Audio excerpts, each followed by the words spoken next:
Welcome to the Back to Square One podcast. And today we have a very special guest, Lauren. For those who don't know, she is one of the athletes from the Strength Guys. So obviously, Kedrick works for them. And as of this recording, at least, she's about 10 weeks out from her next power meet.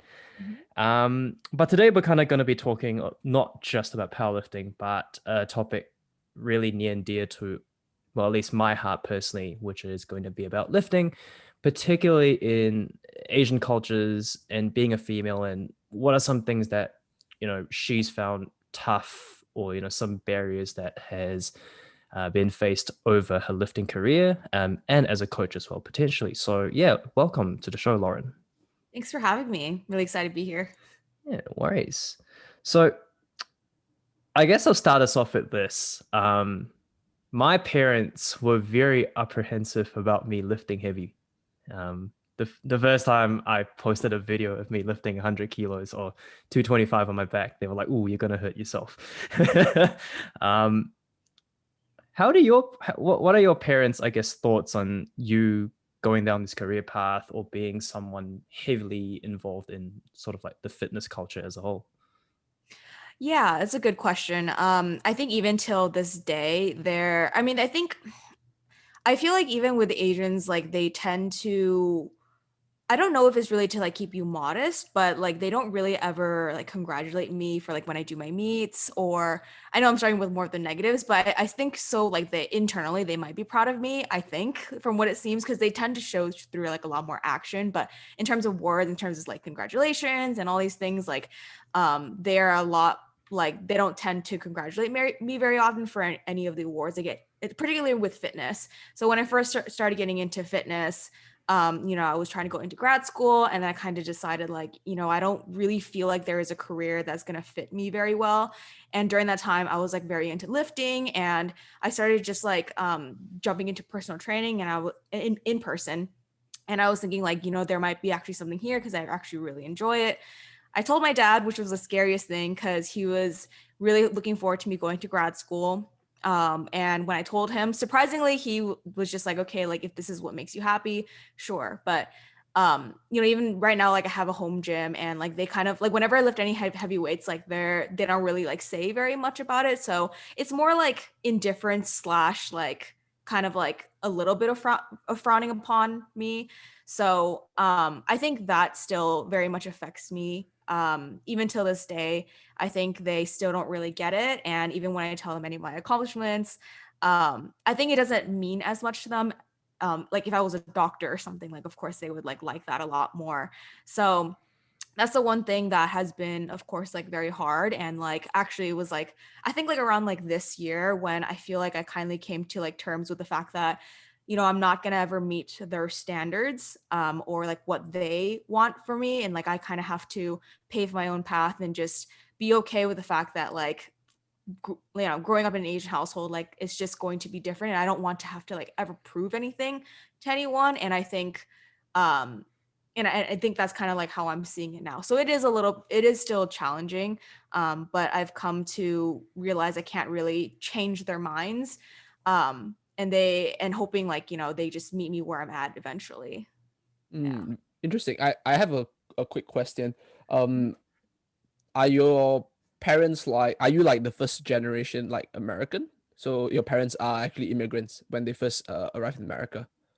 Yeah, I am. Mhm. Yeah, I do think like that they tend to be a little bit more predisposition towards what uh how or the approach that the parents tend to use towards fields like this, especially if you are like, like if your parents were immigrants compared to like if you were like the second generation Asian American. So I do think there's like quite a difference because like when you expect, there's certain like expectations when you go to America, like you want to like people think like America is this place where is ample opportunities, and then hence there's that thought of the back of your parents' head is like, cool, right? I have certain expectations because like literally the world is your oyster. So that's Mhm. just like a very interesting fact. And of course, perhaps it could also be like the something that when you go through and when you raise your kids in the future, if you want to have kids, you will not like put them through the same thing you went through. So it's Mm, actually like quite. I think it's a quite an interesting thing because like yourself, I mean, my parents never ever said uh, that I needed to be a doctor. Oh, another question before I go there. Are you like, do you have any siblings? So my story is very interesting. So my dad is 93 this year, and my mom is half his age, so she is 55. So Yep. on my dad's side, I have four step siblings. Yep. So they are much older. They already have kids that are actually older than me. I'm actually the only child on my mom's side, so only child with like between my two Yep. parents. And so yeah, that's kind of like how it is for me. And like, yeah, I'm the only child. So the dynamic is a little different. Everyone's like much older than me, and I'm the only child. But Mm, yeah, interesting. And your like your step siblings like all in the States as well? yeah, they're in the States. Mhm. Okay. Yeah, I do think like being either the only child or the eldest like child has some like you get a little bit more attention, whether the attention is good or bad, right? Like obviously with more attention would come certain expectations as well. I at least I personally feel because I'm the eldest child of my family and I'm the only one currently in New Zealand. All my siblings and uh my parents, my relatives, like 90% of them are back home in Malaysia. And what I've noticed is that as an elder child, you kind of like have to set like the expectations for your younger siblings, right? Like you always feel like you have that burden, you know, even though it's not like imposed per se, you always feel like at least through communication, you know, uh for example, like subtle stuff like whether they congratulate you. For my parents to say, oh, you have to be a good example, you know, even though they don't really like say, okay, cool, if you don't be a good example, this is what's going to happen. You can't have like food on your table, you know, it's not really like enforced strictly. So I just find that to be a very like interesting like dynamic because myself like pursuing this is very I mean you would probably be able to kind of like, I mean all three of us here, Chung as well, will be able to Mhm. relate that pursuing the fitness industry uh is actually quite different, you know, as a Mm. career choice for For Asians in yeah. general.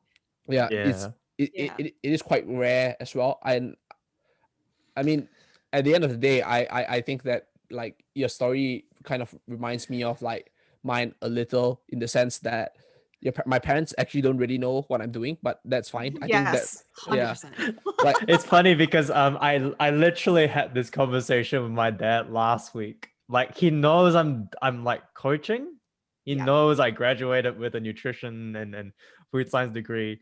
And last week he was like, so what do you do? Like I know do you give people food plans and stuff Yeah. like that. What do you actually do? And I literally had to sit him down for like I think it was like a good hour. And P.S. those who are listening out there, my parents are still living in Malaysia. I'm the only child in the family who lives in New Zealand.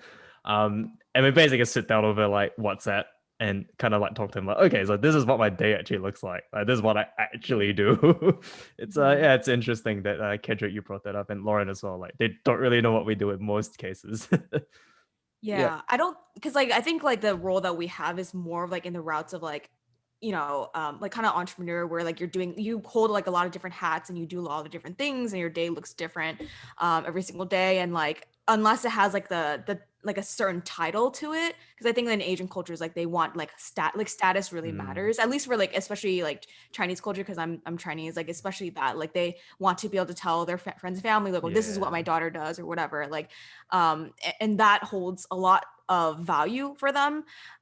So going into like the careers that we have, it's much harder for them to, I guess, like tell other people like, what do you do? And they're like, oh, like they just helps people work out or whatever. But it goes so much more into that. And every time actually when I explain to my family, they still don't really understand. They're just like, oh, fitness trainer. But like to in other people's eyes, they're like, oh, like that's nothing, but um yeah, so it's kind of a struggle with that. So I totally get you guys. I so like one thing that has worked for me and maybe you would be able to share where you are in your current journey or stuff like that would be like my family. So I have three brothers, so we have like a family of four boys, and all of us like live or train in some form or extent. And we actually like, I mean, I can't say it's my influence, but I mean, I would just say all of us, maybe my mom observes all of us training, and then she actually got into training, and that made like a big difference, right?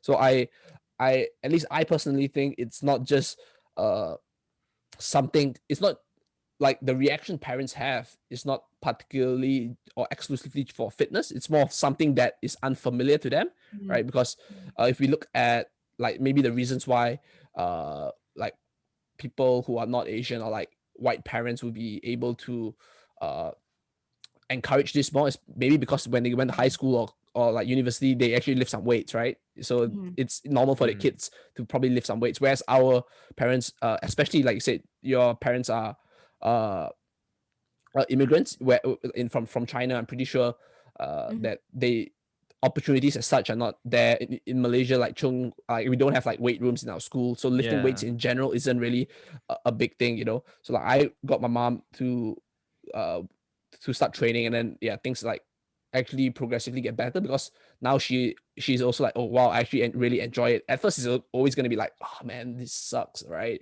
Like so pain, all of this, my I'm so old, why must I do this, you know, like why must I live so heavy, right? And then actually when they themselves start seeing their life improve, uh they get a little like hang of things, and they're like, oh cool, right? Now I understand why there's like actually a market for this, because my mom also noticed like, oh, certain coaches are good, certain are not uh not as good, and then there's kind of like, cool, the better ones could probably put more time and effort, maybe also have some form of like educational background towards things, you know, the things they say are different.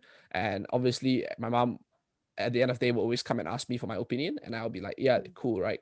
uh what they're telling you is like sound, you know, it's safe, right? You can just go ahead and do it. What has your experience been? Have you tried to like, I know your dad is uh like older, much older, and have you tried to coerce your mom? Because my mom is like 61, and then she started lifting when she's 60. So have you tried to coerce your mom to actually like do some form of like lifting?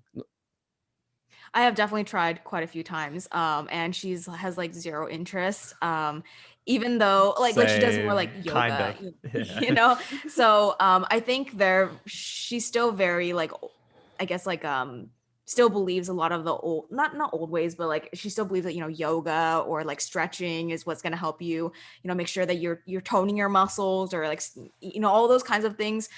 Even when I tell her like certain foods are not bad for you, she's like, oh, well, it is bad for you. I'm like, no, it's based off like the calories. Like, obviously, there's like better quality foods and not better, like not as good quality foods. But like, even though I tell her, like, hey, like, I'm clearly like a fitness coach and I understand these things, and she'll still say, like, no, that's not what it is. Like, the internet said this. And I'm like, all right, well, the internet has a lot of bullshit on it. So, but how do you convince them? Like, I feel like they're very, like, she's very, I don't know if it's just my mom, but like, I've heard stories too of like people just being very stuck in their own ways. Like it's like harder for them to listen to their kids when they have believed something for a long time. So at some point I'm just kind of like, okay, whatever.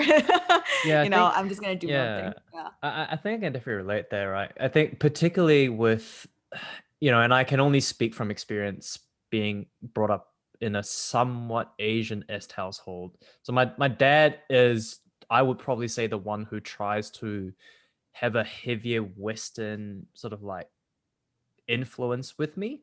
So he'll always enforce the idea of like speak English at home, even though we speak Cantonese more fluently, that kind of thing. So growing up, like the main means of language for me communicating has always been English, despite growing up in like an Asian household. And yeah, you're completely right there, Lauren. Like my mom would say, "Oh, um, but what about this? What about that? Oh, this is good. This is bad." Mhm. Like, and I'm like, "No, not really." And then my dad would just hop in, like, "Hey, like he probably knows what he's talking about. Just Mm. probably take his advice a little bit." So I think there is definitely a bit of a contrast in terms of dynamic with my parents. But yeah, like with both Kedrick and Lauren, like both of you guys said, I think I feel like Asian parents, particularly, I guess for context for listeners or viewers out there, I would assume we're kind of all within the same age, like late 20s, early 30s kind of thing. I think our parents' generation has this idea that what worked for them in the past Mhm. really worked, and it's gotten them so far, like over time, and change is going to be quite scary, especially probably for your parents, more than anyone, I guess, Lauren, because they've obviously immigrated to the States, start a new life. They're like, hey, like that lifestyle got my kids where they want to, got my kids how far to this point. If I change something with my health, it might be better, but it also could potentially be worse, right? I think that's potentially their train of thought there. Yeah, definitely. Like kind of like playing it safe. And again, it's just like also just because a lot of the things here in America like are like on the Western culture is like very different in terms of like, nutrition and like and what people say about like certain foods in China. Like it's kind of different, and they would prefer to listen to obviously like the news they listen to and the things that they're more interested in is obviously like through Chinese media and still in Chinese media. And then here is like they'll say something different, and when cultures clash so much, they prefer to obviously listen to what's familiar to them. Obviously, there's language barriers as well, so that's probably why they believe that. So yeah, it's just a little harder to convince them, but Yeah. yeah. Yeah, it's interesting. I wonder if like I know I don't know, maybe you can share your thoughts, because I think Mhm. your parents and like our parents are very different, because in the sense that like Chung and I's parents are not like immigrant parents to Malaysia, right? I assume, Chung, that your parents were born in Malaysia, right? Yeah. So For the most part, yeah. yeah. And then like for yourself, right? Like your parents were from China, and there's good reason why they left China. I mean like obviously Mhm. with like the geopolitical stuff that's going on in China, they left China. So there is, I would say that I would assume that people from uh like former communist slash socialist countries, their parents are a little bit more hardened, because they kind of like need that character to like survive, right? Like and that could potentially affect how they respond to things. Not to mention, I'm also very curious to know, like, is it because you know how we always say that when your parents, they want to talk to other parents, say, oh, my child is engineer, doctor, lawyer, accountant, or like or a scientist, that kind of stuff. Just one of those like big five jobs that you have to do, Mhm. and it is kind of like, because they in you have like the kind of like family structure, right, in like the Asian household. And obviously sometimes I mean, there's probably both like the good side and the bad side, and a lot of times, if like abused, just like anything else, can be like really detrimental. So I feel like no matter how old you are or how qualified you are, in their eyes, you always be like, you always be the child, like up to Mhm. today. Like Yeah. you would think, I mean, I'm not saying that every single person who's doing a PhD is going to be well informed, but you would think Mhm. that currently, me doing my PhD, giving like exercise or nutritional related advice to my parents, to be like, oh yeah, right? uh but no, they'll be like, sometimes they just like play the parent card, and they'll be like, oh, why then you're like, oh, because I say so, right? Like the parent Yeah. card, and I'm like, cool, right? You really cannot, like, that's the point where you cannot reason beyond, right? Like no Mhm. matter what, like how good a presenter you are, or how sound your logic is, or the science that's backing you up, once they play the parent card, it's like, Yeah. it squashes Yeah. everything, and then I'll be like, okay, cool, right, it's fine, like I think that personally, as long as it's not too like they're not doing something that's detrimental to their health, I try to have like uh not too big of an attachment towards those things, because I know that I like the old like phrase, like, oh, you can't teach an old dog new tricks, not calling our parents uh four-legged canine, but like, sometimes it's just hard for them to change, like you mentioned just now. I'll be like, yeah, they've it's just hard for them to accept change, and they've been doing something for so long. And what I'm sure, like, right now, being where you are, you've gone through, like, I don't know whether it's a journey, whether it's like a battle. What ha- how have you like come to terms with it, like, how do you say, okay, cool, maybe there's something they'll never understand, right? Are you just Mhm. like okay with it, or whatever? Like, what is your current situation regarding the matter? Mm-hmm. Oh man. It took quite a lot of like personal healing to do. I think like the hot topic now is like really a lot of people are talking about trauma. And I think especially within Asian cultures now, like especially mental health is currently like a very hot topic and rightfully so, because I think we need to be talking about it more. And in Asian cultures, like mental health is like not something like we talk about. It's like, what the heck is that? You It's know? like a taboo Almost, topic. Yeah. yeah, it's a taboo topic for whatever reason. It's like, and mental health is really just about your mindset and like just how you're feeling. But like our parents, like they never talked to me about feelings. They never asked me really how I am. And obviously that has hurt me quite a lot growing up. And healing from that took a lot of effort. And I think that growing up, because they didn't really acknowledge me as much, like my feelings and how the things I was going through, and it would kind of make me not want to like say anything. And then growing up, I was a very like, I guess you would say like a very angry child. Like I was not as like happy as I am now, and mainly because I had to do a lot of healing to get to this point. And definitely that very much affected me when they didn't accept what I was doing.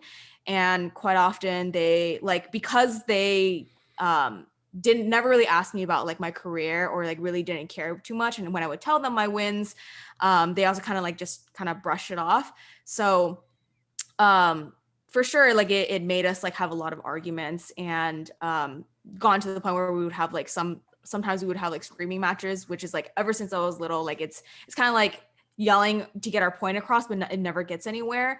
And like it never really gets resolved either. So what happens would be like, you know, arguing, right? And then later, like my mom would come into the room and be like, hey, do you want like a piece of fruit or something? Like, it's just like, it's a weird way of, I don't know. I hear that's like pretty common too, where like the way they apologize is like through food. And it's like, it doesn't really solve anything. So for a long time, I held a lot of resentment with my parents. So for sure that had affected me a lot, even getting into like, you know, into fitness. And I've been like pretty much like training and like being very much in this industry now for like 4 years.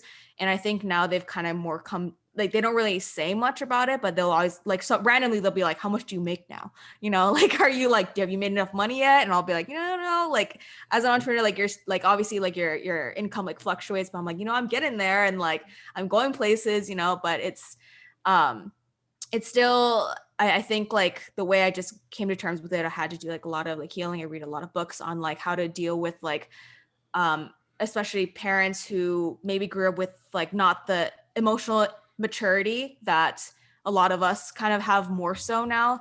And I had to just, you know, I've been to therapy to work on it. Like my relationship with my mom was bad, like very, very bad before this year. And it was really hard to even tell her anything, or like even when she would say hi, like I would like not even smile at her, just because it's like I didn't think she actually cared about me. But I think the way I was able to like overcome it, and it's just realizing like, again, like kind of like what I was saying earlier, was like there, even though I want them to like maybe give me validation for what I do and what I do for my work, like verbal validation, which is what like I lack a lot of.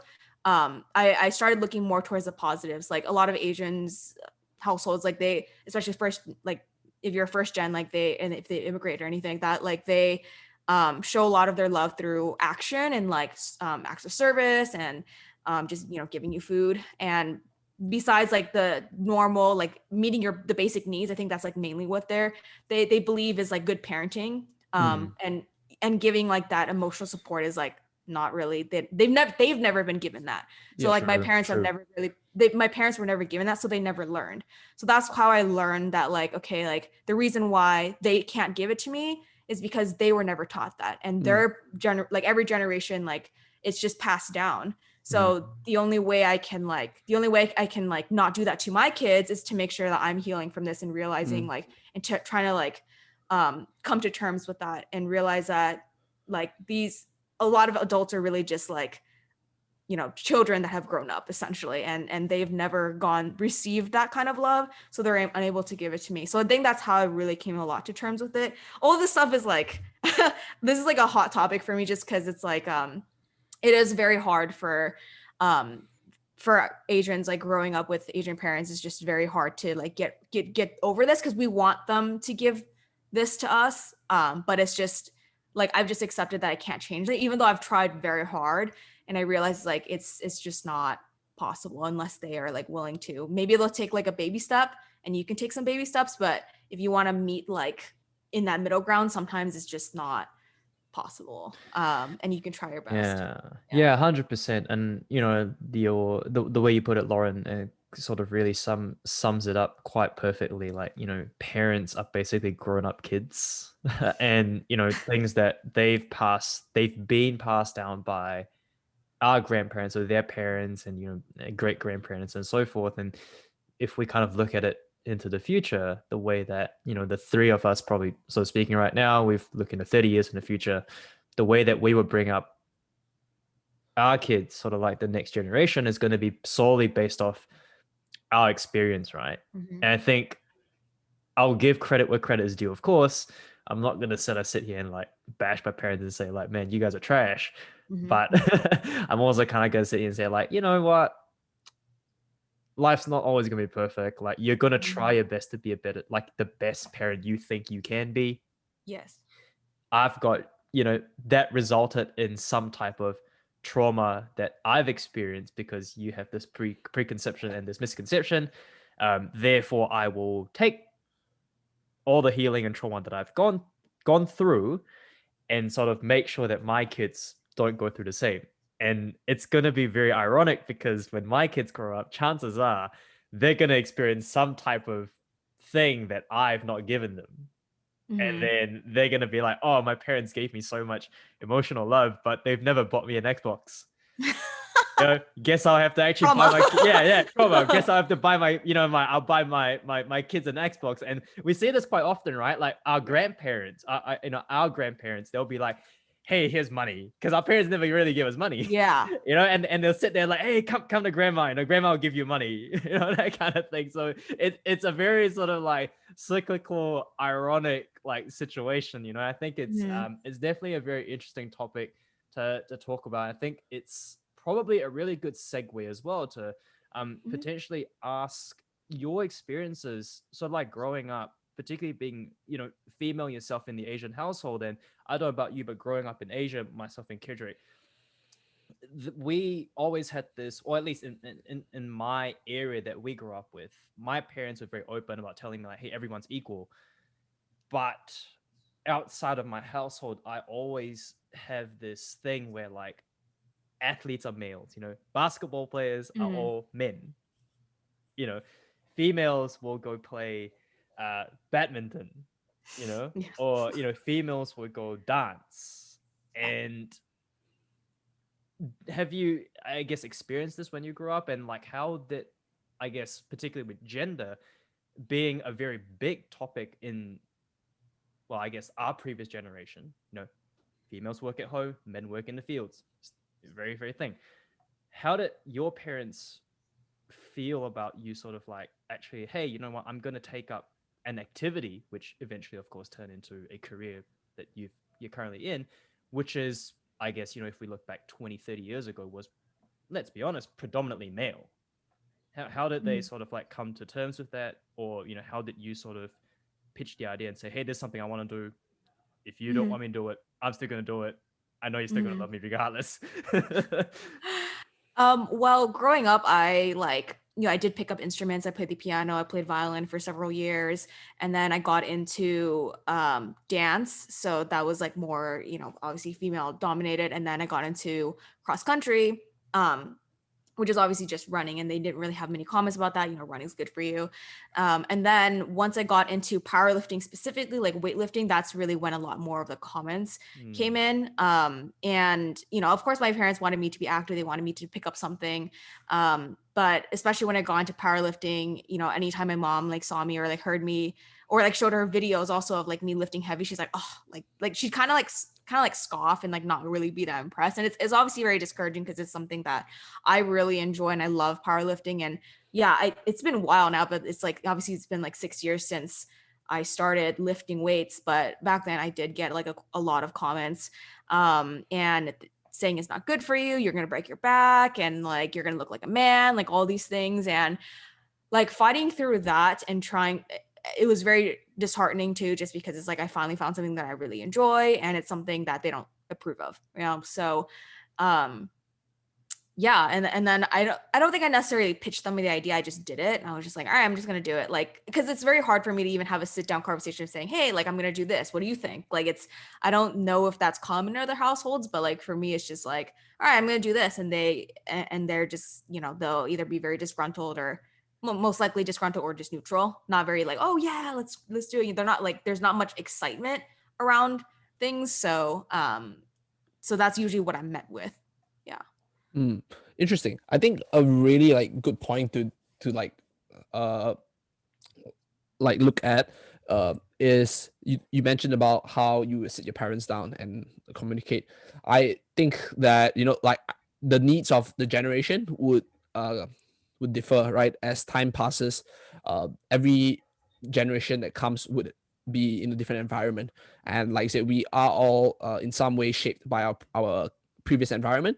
So the way we bring up our children would be very different from our parents uh, and things like that. But I do think like one thing that would probably stand like the test of time that's really important is actually communication. I because you, like for example, using you as an example, like you said you need that kind of like words of affirmation, that kind of stuff. But your parents would probably be the type that say, cool, right? Like I serve you with my actions, right? I make food for you. That's like part of service as well. And obviously the typical parents thinks that, oh, I work my butt off for you, that kind of stuff. So you can have a comfortable Mm-mm. life, that kind of stuff. And Mhm. the things that sometimes, and I think that for people who are in relationships, they might actually even see that, because sometimes we think we are doing what's good for our partners, but that's not actually what they want. Then it'll be like, oh no, I Mhm. thought this is what you want, right? Then, Mhm. but the things that with our partners, I hope at least it's easier to communicate, right? But with our parents, it's slightly harder because one, I would assume that, uh, especially in the Asian household, that communication is not uh, that like transparent, right? Like most of the time, if your parents, like I said, if your parents are like immigrant parents, they probably have to work really hard at the start, right? And then they probably do not have as much time to actually have that communication aspect or even to foster that aspect. Yeah. You don't actually like, it's the same thing, like you don't walk up to some random kid, like even though like let's just say I'm like 40 year old, I walk up to some random kid and say, cool, right? Let me teach you about like sex education. I'll probably, people think I'll be a pedophile, but if my parents have Yeah. that relationship with me, then I mean, Asian parents, they don't talk about it anyway, but if my parents have a relationship with me, then they probably have more of that authority to play Mhm. and place to talk to me about it. So even that is slowly grown over time. But I just think that that communication aspect in parents is very rare. So I think the two most common things that are lacking in the Asian household is like words of affirmation and like physical touch. Like my family, we're not Mm. like huggers at all, and I'm fine, right? I mean, I if my in future, if my like kids want me to give them physical touch and stuff, I'll just, yeah, I'll hug them. And we're all like I said, I grew up in a family of brothers, so the typically it's more probable that none of us actually have that environment of physical touch. Our physical touch is like this awkward hug where you like just stretch your Yeah. arms like and then just tap the back of the shoulder. You know, like my girlfriend asked me, "Do you not hug your brothers?" I say, "Yeah." Like I hug them when I left at the airport when I left to New Zealand. Oh. And then they're Yeah. like, when does the other times you hug? Let's say like maybe on their birthdays. I'll be like, Oh. I don't know. Like, but then like my girlfriend like hugs like her siblings, her mom all the time, right? So it's like Mhm. quite different, and she's also like she's Asian, right? But obviously, raised in New Zealand. So if Mhm. even like that, there's like differences as Yeah. well. So I do think the thing is this. I From what I gathered, especially Chung, you mentioned just now, like we know that we can do everything, but there's always going to be something that's lacking, because you cannot like I don't think it's the role of parents to fulfill every single desire of the child, because 100%. they just end up spoiled, if you give them everything without them working for it. But I do think the aspect of like communication is very important, because like I say, I might think I'm giving you the world, right? Mhm. Right? I'm Mhm. giving you everything that earth can give. But if Mhm. what like if what my child wants is from like out, it's like out of this world, right? This is using an analogy, they will not appreciate it. But Mhm. I think that if I can tell, I think the biggest thing that we can do, and I think you would be able to kind of like as coaches we would also be able to relate is that you said, if you want something, right, like uh you have to communicate it with to us, right? I encourage open communication, and I think that's like really like lacking. It's like writing a program. Mhm. We think what's best for the athlete, right? Because we've gone through, for parents there'll be like life experience, right, and all of that. They've seen more of the world, right? And for us as coaches, we have like coaching experience, coaching knowledge, and we write the program as such. We think this is what's best for you, but sometimes there's always something that the athlete want to do. It's like, oh, I really love doing incline hammer curls. Can we please put that in, right? And if Mhm. if it doesn't really affect too much, then be like, yeah, sure. But if it's like you think that maybe it's like cool, they want to do like some like compound accessory which you feel is like not needed and it's during a picking block, and you want them to focus more of their energy towards the main lifts, you'd be like, then I say, at this moment, you just sit down, have that communication, speak Yeah. to them, and then have that discussion. Like I think that is like what is lacking today, especially in the Asian family, is that you cannot have conversations with your parents in general, or even sometimes even with like with like siblings, right? So like there's a huge communication breakdown, and I think that there's like where the problem stems from a lot. So like, has that been you? Because I think the question to ask you now is, you said that until this year your relationship with your mom has been the best. So if you don't mind sharing, and I know it's a little bit personal, but what are some of the major differences that you've seen with from last time, at least prior 2021, and then from this year, and what do you think you could attribute the change to? Like my dynamic with her. Yep. Um, it was super hard to do, but I just like it's kind of like you mentioned like the physical touch part. Like so so one thing is like physical touch and the fact that she wasn't really showing me interest and like asked me very much about about how I'm doing and everything, and not giving me physical touch. So um I would always complain about that. Like ever since I was little, I always complained about how she was all the things that they were lacking of, right? So, what I started doing was, like, what am I doing though to contribute to this relationship? Maybe Mm, it is because like they haven't received it before. That's why they mm, don't know how to give it.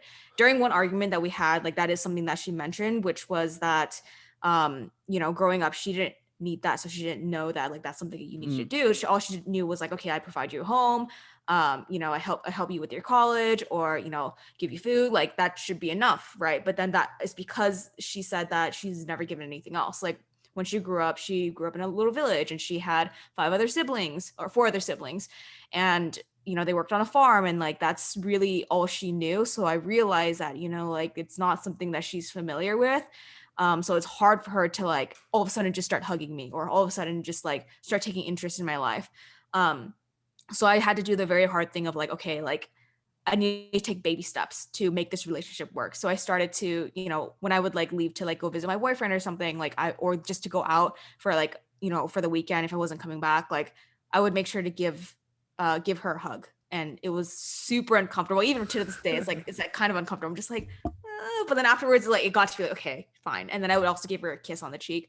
Cause I think like I started like, again, like instead of looking at all the things that like are all the trauma and all the negative things that like have happened and how much I hated her growing up, like I despised her so much. And it sucks to say that now because I absolutely love my mom. Like I'm seeing her more in like a positive light now, realizing that like she is like the most hardworking person I know, and I know that like I get a lot of it from her. So I'm starting to like kind of realize, because like we're very similar. We're either end up being very similar to our parents or like very like different. Like people either go either ways.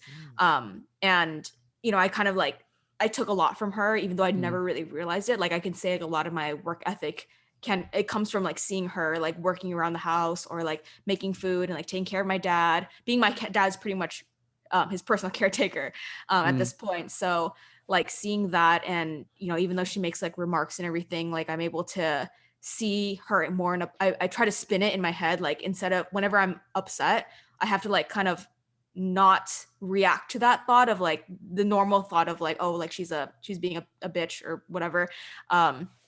And I don't like this, and like, why is she like this? Why does she have to say things? Instead of those things, I'm just like, okay, I have to remind myself and kind of like look at it with compassion, saying that she just was never taught this, and like my grandma is like that too. So I see like the similarities where like my grandma complains about everything, so she started to like, you could start seeing that with my mom, and then passing down to me. Like I used to complain a lot about everything and anything.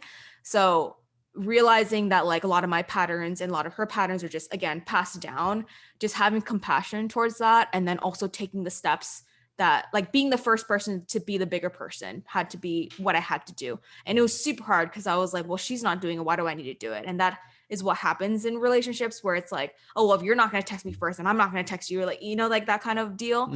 So with her, like, I started to having to like, give her hugs slowly, and then she slowly started to like be a little bit nicer to me. And I'm okay, because she's being a little bit nicer to me because I did this one thing, I'm gonna do even more. I'm gonna ask her, hey, how was your day? Like, take more interest in her, because she wasn't taking as much interest in me. So she started asking me more about things, and slowly it started to work out. But I had to also come to it took a lot to come to that point. I had to also like not have expectations for the fact that like maybe she, like, even if she never reciprocated, I have to still keep giving, and like still at least being the example, because growing up, your parents are the example. But as you grow up and you become an adult, you have to realize that, like, again, like, you see your parents as like not like this like figure that knows everything, but then that they're also humans that like also lack knowledge and things. They also make mistakes, and realizing that like I have to also be the one to like be a role model for this and teach her what she wasn't taught to.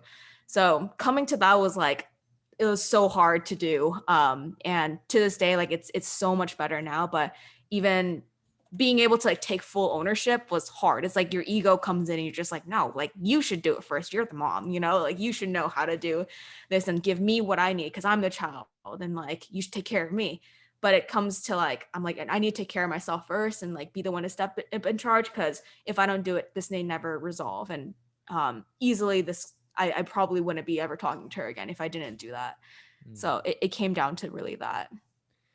Yeah. And quick question, Lauren, like, do you currently, at least, do you still live with your parents, or you kind of moved out? Yeah, I'm still at home. Yeah. And I think, and I'm going to just speak from experience here. This is something that I feel a lot of Asian households particularly, and I always envy this with the Western cultures, like growing up. And that's kind of where, I really, at that point when I turned 18, I really like kind of put my foot down. Was, and again, very stereotyping people here, but it's just a common thing. When people turn 18, particularly if you're growing up in a more westernized culture, so not Asia, but outside of Asia in general, they always have this conversation, hey, you're 18, you got to start paying your bills now, or you move out, and in Asia, that's like the complete reverse. I'm not going to name names because, I'm not going to throw, but I know very, very close people to me who live under their parents, who live with their parents, not because they want to, but because they're kind of forced to, despite being like 25, 26, 27, 28, and they've never had that exposure of sort of like living out.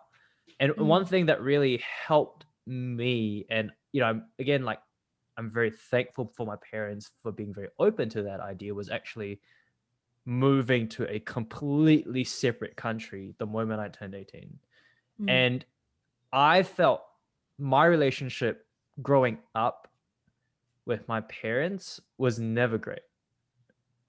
But the moment I left, my relationship became 10 times better.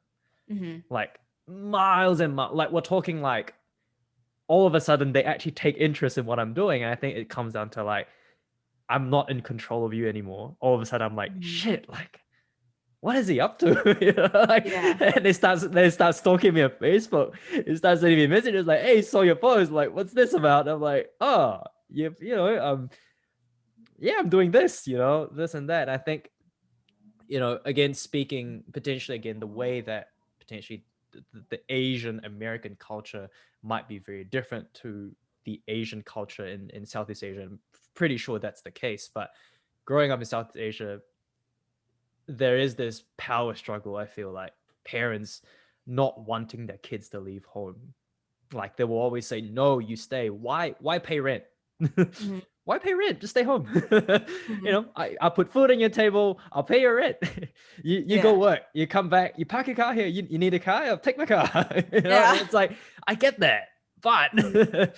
you know, I want to pay for something, and it's like this thing where the moment I feel like when they leave, when they come to a point where they let you be who you are, and I think there's very I think this is the Western adoption where I really like. It's like, hey, when you're 18 you're an adult, start living like one, whereas in like Mhm. the Asian household, it's like, hey, you're 18, you're still my child. Like Mhm. I'm Mhm. going to nourish and take care of you until you get married, and Pretty I'm much. forced to and I'm basically forced to let you go from my house. I don't know what's your experience with, I guess, that context. I know that's a very broad question.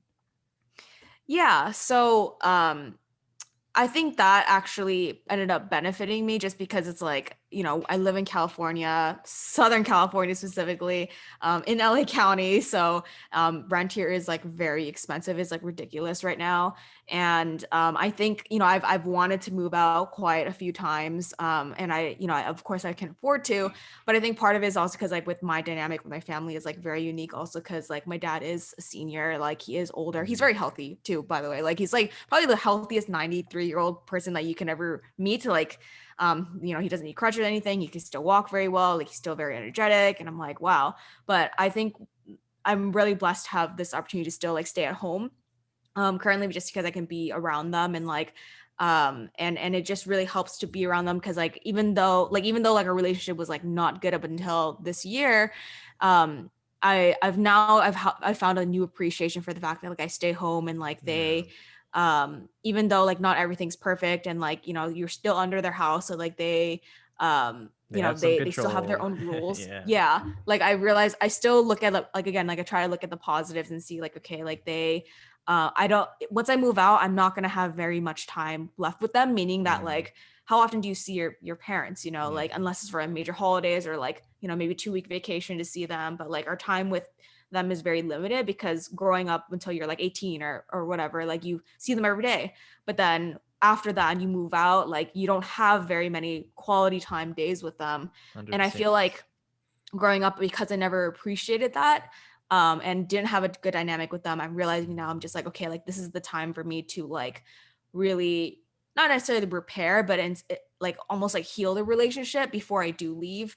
And I again like I try to always put a positive spin on it. Like, yes, not everything is perfect and I'm not going to get everything I want. But it's going to bring me closer to them and I can like do as much as I can to like the capacity that they're able to like also like give me like the boundaries and everything too that I need. Yeah. I like it a lot. I like a lot of what you're saying in the sense that we have our we have our environment that we cannot control because in this case our parents, we can't control our parents. I mean, it would be great if we can, right? Like, oh yes, give me all the money and nothing else, right?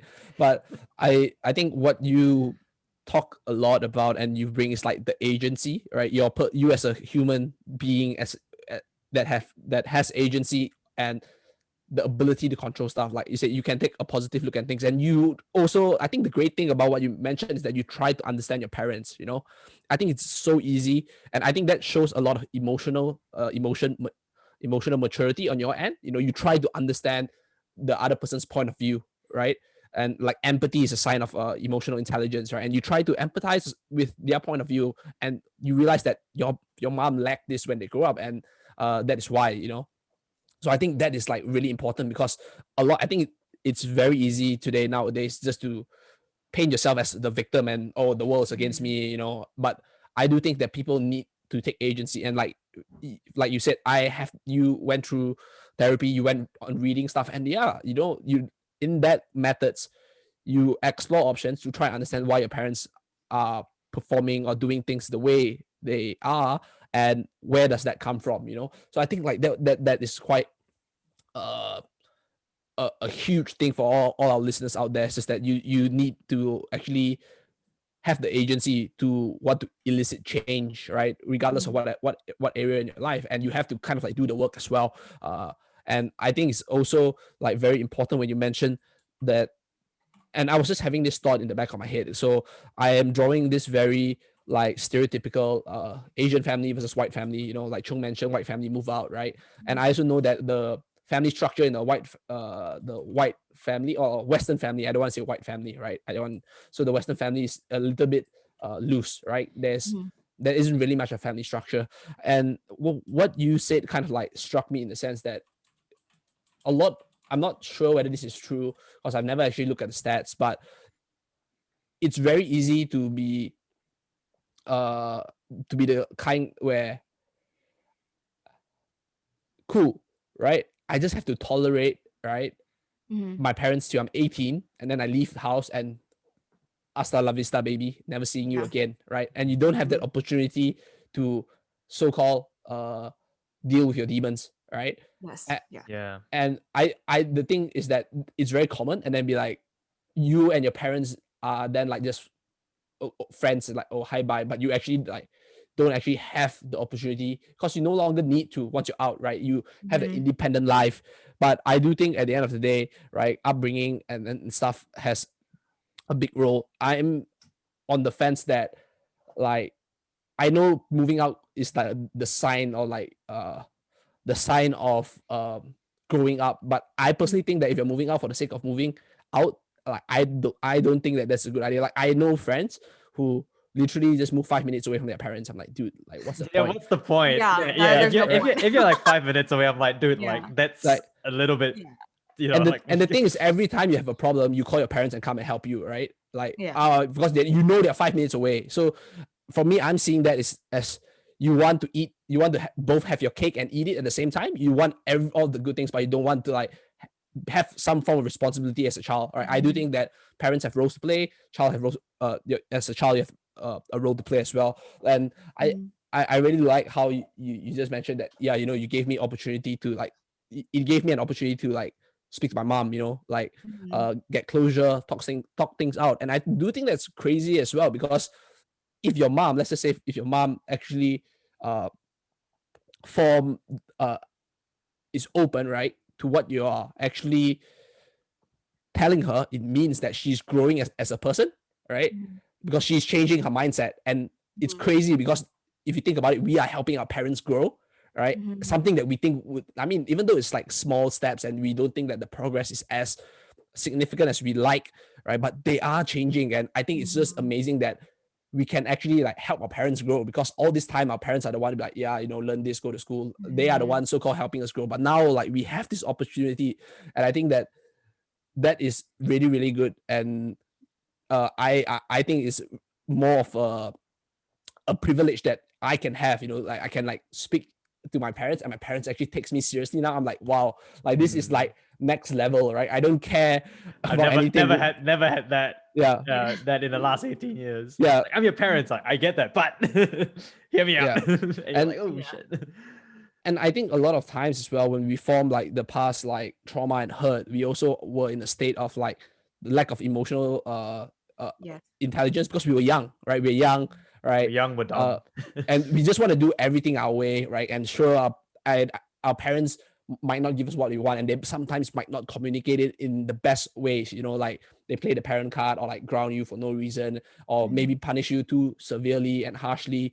But I think at the end of the day, like you said, if you look things from a positive light, right? And if you think your parents always come from a place of love, I think that the drive to actually have that reconciliation, or actually like deal with the past issues, is much greater than just buy and like piss off, and coming from like a family of like, for my mom always tell me, sometimes like they themselves feel like not hurt, but they wish that we would not treat the house like a hotel, like just like go in, eat, and then go up to our room, sleep, and then just leave, right? Because our parents at home, Like the thing my mom says that she really like thinks that I do really well, and it's very simple. It's just that every time I see them, I'll say hi ma, hi pa, or I address them, right? And it's just very simple. When they come in, I'll just greet them. Whereas my siblings, some of them they just like do their own stuff, right? So I do think that both like growing up in the Asian household, we all have our roles to play, and we're never gonna play our roles and responsibilities perfectly. At least most of the time, we won't be able to do that. But I think that's why we have like that communication. And if you think about it, just living with your family is just opportunity to have more communication. And if you can do it the right Mhm. way, it'll be like, yeah, like fantastic.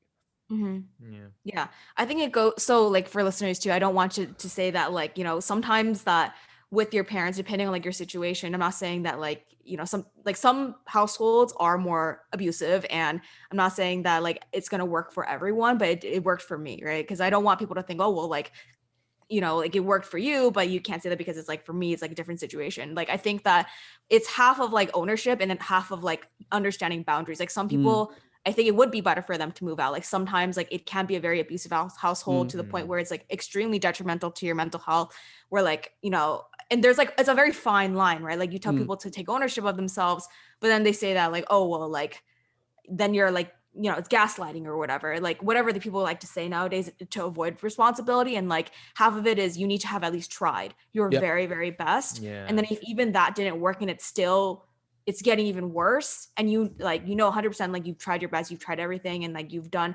absolutely everything you could, um, then that's when you have to know when to like separate. But until you've like actually tried at your very best, then and then you can leave essentially like that Mm. relationship if you need to, like if it's better for your mental health. So not like for me it really worked out because I think it was great that my mom was receptive. Some people just aren't. Like there's definitely people who definitely narcissistic parents, Mm, and it's hard to, I can't really speak for like everyone that like the way I did things worked, because some people might have tried and it didn't work. But also it's just very dependent on like how people approach it, like how much did you really try versus like like didn't, and then just decide, okay, I'm gonna up and leave because you didn't give me this when I was a kid.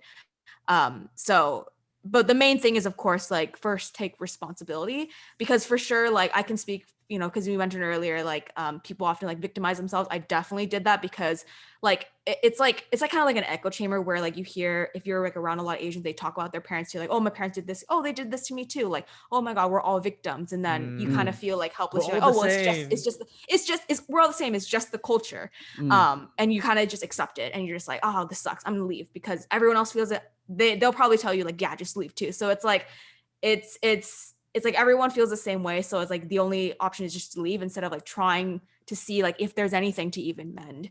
um so yeah, like depression, like, that's another thing too, like in Asian households, it's just like, or Asian children, is like we depression and anxiety is like definitely something that I see a lot of, and hear a lot of, especially from like from clients too, like people that I work with, they talk about how they have that, and it like often stems from childhood and things like that. So yeah, just wanted to throw that out there, because Mm. like it's definitely one of those topics that I think is very personal, but also like I know some listeners out there may be also dealing with something like this. And um first step is like taking those baby steps, and Mm, even like a little bit of change in them, like kind of like you said, Kendrick, is like you might not be everything that you want, but at least if you see some change with them, like for me, for example, for my mom, like she was actually asking me like, how's your day, or like how was this event, like even that simple question, even though it's like not full blown like a conversation where like we're sitting down like having fun like friends, it's still better than before, yeah. and Yeah. like it's great. And like as long as I hold on to that little grain of like, okay, there's improvement, and see that as like a huge positive, then we just kind of keep adding on to it and Mm. making things better. Yeah, Yeah. I also think for our listeners out there, like to understand that the improvement is like relative. Like for your Mhm. example, you said like, oh, your mom just asking you, how's your day, and how did like work today at the gym go? Like to some people that be really trivial, right? So the progress is always Mhm. like relative. So Yeah. don't compare like Mhm. your family to other people's family. What you have, I think what you're trying to say, you have to understand as well that like when you mentioned the abusive thing, as obviously like if it's physical abuse, like yeah, you probably have to run Yes. away, you know, that kind of Yeah, stuff. Or for like sure. verbal, like verbal. I think verbal abuse is like a little bit more of a fine line, because like there's always like scolding in like the Asian parents, like There's scolding and yelling. criticism, there's scolding, Yeah, and then there's just like straight Yes, you're there's levels to it. trash. yeah. Yeah. I think to differentiate and know, like that, I think I would know. At least I hope most people know when it's no longer coming from a place of love. Mhm. Then you can, and you see that that is like really like, for example, if someone goes like your parents are out there like most of the time like yelling at you only like when they're drunk and stuff, like that's definitely like red flags already. Mhm. I bring back the thought, like when my mom scolds me, she always cries, you know, like, and then Mm. because she herself feel hurt that she's scolding me, and like why, Mhm. like, you know, it's like, then like that kind of like Oh yeah, I that kind remember. of Yeah. scolding is very different from like actual like verbal abuse. So I think like I say, there's always that fine line. It's always important to differentiate. One, you don't want to say everything's okay, you know, like you can't, like you have like bruises everywhere and say no, it's okay, it's fine, Yeah. I'll be the punching bag. But neither you don't want to be on the other end and say everything's abuse, right? Like everything is like just like everything's verbal abuse. I think like to Mhm. differentiate that fine line is very important as well. And I do think like I think the biggest thing is like you said, it's just like, yeah, you know, make that small change, you know, and of course, like, you know when to give up. Like if the battle is not worth fighting in the non-literal sense, don't fight with your parents. Like if it's not worth fighting, at least in this phase of life, right? Like maybe you can, like what Chung said, maybe Chung didn't have a good relationship with his parents. You know, he left home. Now he has a much better relationship, and he's in a much better place, right? To actually have that conversation with your parents. You can Mm. always come back to mend that relationship when you are better, and perhaps maybe having some time apart, right, with your parents would actually do you good, because you've just Mhm. been every day clashing heads. Maybe like taking some time off would be good, and then you Yeah. know when, Exactly. and every situation is different. Both, first of all, I think the most important thing for our listeners here is, one, we are not We're not this giving advice. yeah, Yeah, we're not giving we're not giving advice on what to do, right? It's Hopefully you can just take, our point of view. yeah, take like the principles of, I think the biggest thing is like communication, like that. I think regardless of the time and the generation and different families, whether you're white, black, Hispanic, Asian, communication is important regardless, right? Just for people in general, communication is very important. So I think that's something people can take away. And this is also not a podcast where we go and like air our dirty laundry and bash our parents. So that's very important. I do think like Mhm. all of us, three of us, have Yes, mentioned. I love my parents. That's Yeah, Yeah. honest to God. yeah, Yeah. yeah. So, but I really like what you have said, you know, and I think it's like really important for our listeners out there as well, like, because yeah, they always say like, oh, you know, there's, I can't do this. My parents are like that, you know. But like I said, Mhm. have you even Have you actually tried? tried? Yeah, Yeah, and have you Have actually you that tried tried? that's the really? big Yeah. question. Have you really tried? Yeah, and I think, you know, we can talk to the cows come home, Lauren, and it's been a really, really great episode so far. But I guess what we usually ask, I guess, to close, and I'll let Mhm. you kind of, you know, just whatever comes to mind is, if you taking it back to square one, hence, you know, kind of the theme of the podcast as well, particularly for growing up in like an Asian household, right? What do you think are some of the most important things to do, especially if you inherently know that your passion or your future doesn't really lie in line with what your parents want? Like, what do you Mhm. think is a good step to take if we were going to take it, stripping it back to basics? Mhm. Well, I think, of course, like everyone wants to make their parents proud, and like, because your parents have raised you and they've taken care of you for a long time, and then disappointing them is like the last thing that a lot of us want to do. But I think like remembering that, like, your own happiness matters too, and that, like, I think a lot of us grow up to be people pleasers and we want to make sure that other people are happy, but then we kind of put ourselves last. So I think I want people to know that, like, being selfish, um like, meaning like putting yourself first is not selfish. In actuality, like if you're like completely selfless and you don't put your goals first, like you end up being the one that's unhappy, and you can't be the best version of yourself for everyone else. So, you may disappoint people in the short term, but in the long run, like, they'll be proud of you. And I think that's what really matters, is like remembering the long-term vision. Because like if you commit to whatever you're trying to do, whether it's to be, a fitness coach, you want to be, in arts, or you want to be something that like your parents would probably frown upon, just realize that like your happiness has to come first. And like you can also try to communicate with them like as much as you can. If they don't understand that, sometimes you just have to still stick with like the goals that you have, because too often people go down the career route that they don't love and they just end up being miserable. And like your parents wouldn't want to see you be miserable. They want you to be happy. It's just their idea of like what they think is going to make you happy is different. And it's kind of like you have to just show them, just have to show them like what it really means to be happy. And like what happiness means for you is like different from what they think is going to make you happy.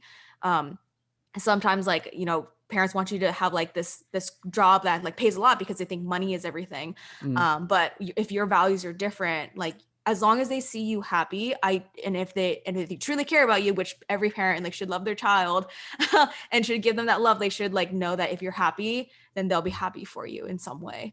So like that's how I've seen it and come to terms with it and come to peace with that. And I know my parents are very proud of me. They might not verbalize it, but I could see it through their actions. And I know like I know they really care. And I would say like, whatever you do, like follow what you believe in, and go down the path that you choose. Yeah, very good. I think like in the words of the wise philosopher Dominic Toretto or Vin Diesel, family is important. Family first. Right? Family But first. yeah, I definitely enjoy this podcast a lot. I appreciate you coming on here. I think the listeners would be able to at least take away some good tidbits and hopefully be able to use it in their navigation of their life day to day with their family, right? Like I said, this is not advice, but perhaps hopefully we can help you navigate through life and relationship with your family when a similar occurrence pop up. But yeah, just before we close, perhaps Lauren, you want to share where people can find you if they want to contact you. Obviously, if if you have listeners in like the SoCal area, I don't know if our reach is that far, but yeah, where can they find you and what's the best way to get in touch? Yeah, so you can follow me on Instagram at Lauren Pon, and I'm also on TikTok as well. So if you want to reach out to me, you can just shoot me a DM. If you ever want to talk about anything or anything I mentioned in this podcast, feel free to just message me. Yeah. All right. Thank you very much for your time. And to all our listeners out there, if you like this episode, don't forget to share it, subscribe to it on iTunes or Spotify, wherever you're listening, and or YouTube. And yeah, we'll see you all next time. Later, later. Thank you.